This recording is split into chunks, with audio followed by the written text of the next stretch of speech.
Welcome to Storytime with Tallulah. Today's reading comes from r/Am I the A-Hole? Our first story is titled, Am I the A-Hole for telling my stepdaughter to go ask her real dad when she asked me to pay for her plane tickets? I married my wife Elise 12 years ago. She has a 16-year-old daughter, Anna, from her previous relationship, and we have a 7-year-old son as well. From pretty much the beginning of our relationship, Anna and I have never gotten along. I don't know how to emphasize that it is not because of a lack of trying. She just does not like me. When she was young, she was just scared of me and afraid I'd tear their family apart. Nowadays, it's more of a neutral dislike rather than strong antipathy, so I suppose that's progress. Elise is a stay-at-home mother. She relies on me for income. As a result, I pay for everything for Anna. Food, clothes, volleyball fees, field trips. I take an interest in her hobbies. I go to her games. I'm not saying I'm perfect, but I try my dang hardest to be the stepfather I can. But it's so hard.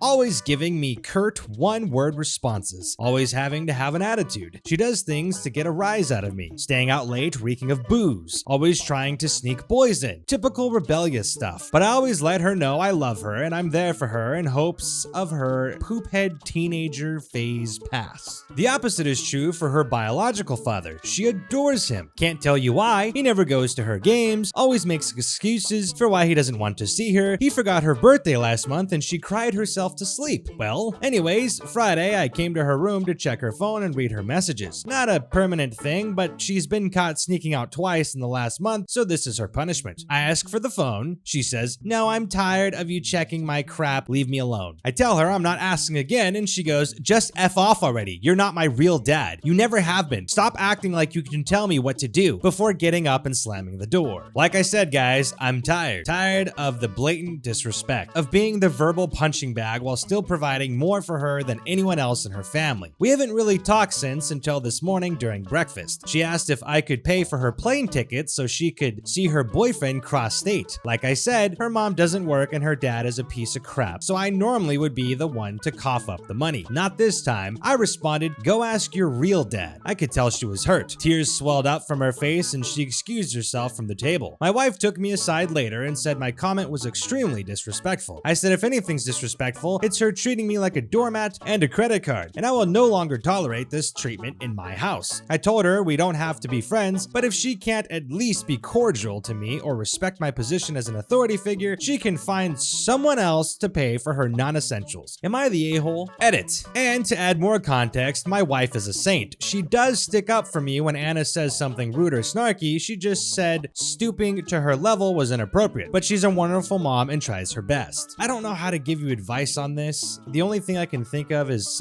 I saw someone do this where they got in a relationship with somebody who had a kid and they had similar issues. The kid was much younger and I noticed immediately that the issue is there's a lot going on. Obviously, the kid has probably had an upbringing where having the family split up is tough on children.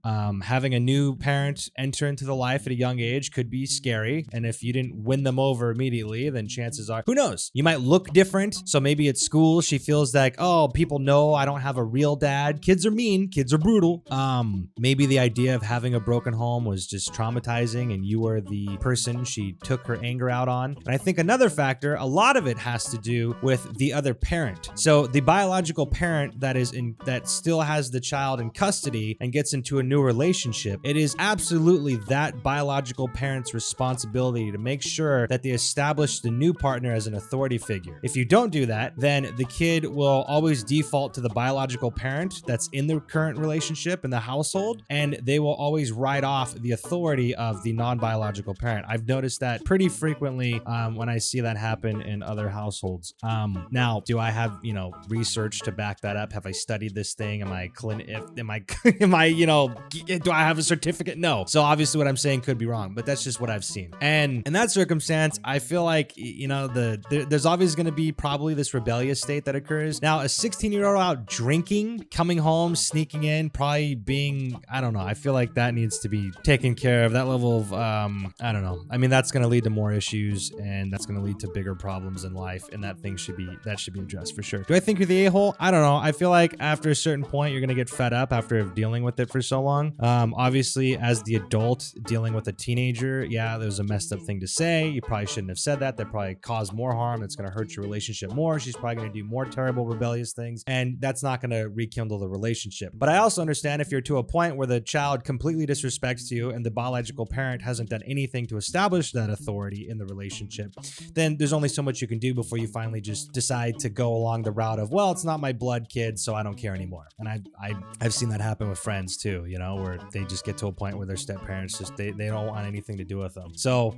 really, honestly, it comes down from what I've seen is the biological parent in the relationship has to establish that you have the authority as a step parent over the biological child. And if that isn't established very quickly, then you usually see these types of problems. So I don't know. But the beauty is you have an update for the story. So let's get into that. This is titled Update. Am I the a-hole for telling my stepdaughter to go ask her real dad when she asked me to pay for her plane tickets? Hey guys, it's been a good 2 weeks since I posted and I figured you guys would like an update. A lot has happened since the last time I posted. So that night, I did what many of the comments suggested I do, which was to apologize. I told her that I'm sorry, that implying that I'm not her real father, but like it or not, that I consider her my daughter, that I loved her and will always be there for her. She started to cry and sob uncontrollably and said, why doesn't he, her biological father, love me? I held her and told her she didn't need to fight for his approval. I also apologized for looking through her phone and that I've come to accept that it's not an appropriate punishment for a teenage girl and I was going to find other alternatives. Lastly, I brought up therapy, and while she was hesitant at first, I let her know it was nothing to be ashamed of, that everything she said at therapy would be entirely confidential, and that it could help to have a confidant to help her sort through her feelings. She sat on this for a day, but the next day let me know that she was ready, so I set up the soonest appointment, which was last Friday, and her second appointment this afternoon. It's only been a week, so I don't want to get too optimistic, but honestly, I feel like I'm noticing an improvement already. She's actually been engaging back in small talk when normally she wouldn't give me the time of day. She's been following all of the rules. Coming home at a reasonable hour, she's been less withdrawn and more social, even to the point where her brother commented on the change today. But the most exciting news of them all is when getting out of the car on her way home from therapy, she said, and I quote, "Thanks, Dad." She's never called me Dad before, so honestly, I've been riding off that high for the last 2 hours. I'm not delusional enough to think everything's peachy, but honestly, the behavior change in the last week was the most progress we've had since, well, ever. I'm cautiously optimistic going forward. Thanks again, everyone, for your comments, especially the ones who gave me the kick in the butt I needed. Wow. I mean, it's good that things are getting better. I'm glad that, you know, it worked out. Obviously, I think the apology was appropriate. You know, as the parent, you should apologize for saying something that ruthless. I just had a suspicion that she had a lot of emotional baggage from the breakup. That's the thing. When you break up a family, it does a lot of damage to the kid, you know?